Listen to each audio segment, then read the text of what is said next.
this video, we'll take a look at credit cards and debit cards, their similarities and differences, pros and cons of each, and some of the most commonly asked questions about them.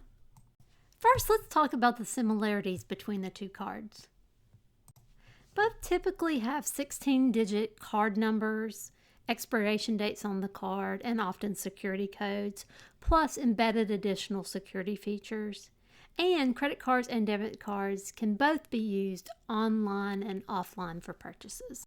Now let's move on to some basic differences between credit cards and debit cards.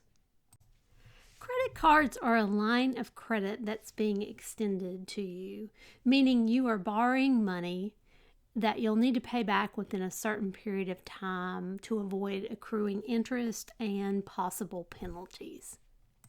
With a debit card, you're using money that you have in a checking account or other prepaid account that's tied to the debit card to make your purchases. It is not a line of credit. Your money is deducted right away, or a hold may be placed on the account for that amount or more until the payment goes through. Now let's take a look at some of the pros and cons of debit cards and credit cards.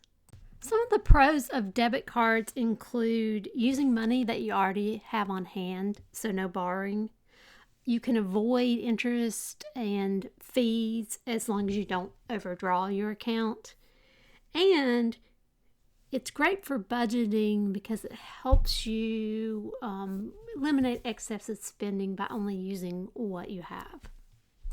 The cons of debit cards include potentially less protection from fraud and liability, as you have a shorter window of time to report the loss or theft of a card than you do with a credit card. So you could be on the hook for loss of more of your money. Also, a debit card can't be used to build a credit history that is part of a credit score. So just keep that in mind. Moving on to the pros of credit cards. They can help build a credit history as long as you use them wisely.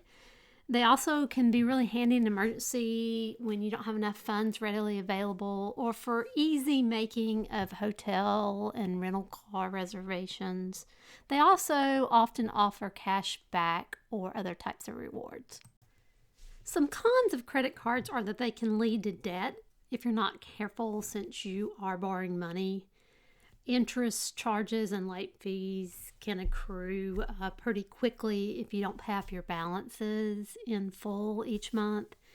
And also, you may be charged an annual fee for certain credit cards, so you need to look carefully at the terms.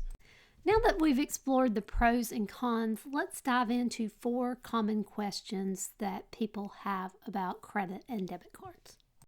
Question number 1, yes, you can overdraft with a debit card, meaning you spend more money than you have in your account.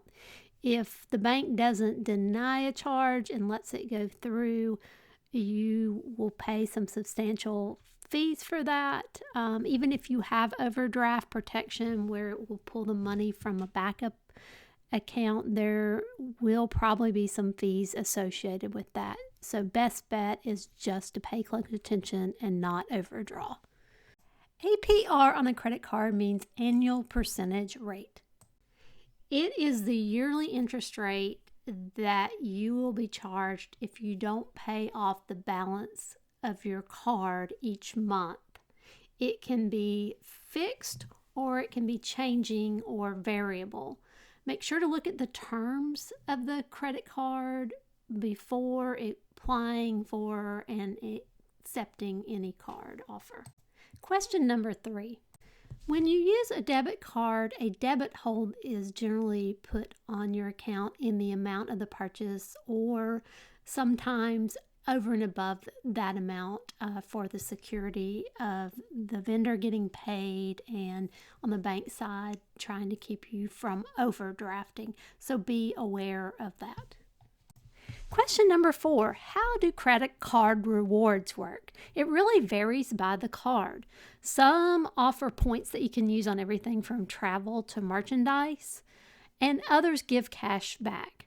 Some do charge annual fees, which can be quite significant. Others don't.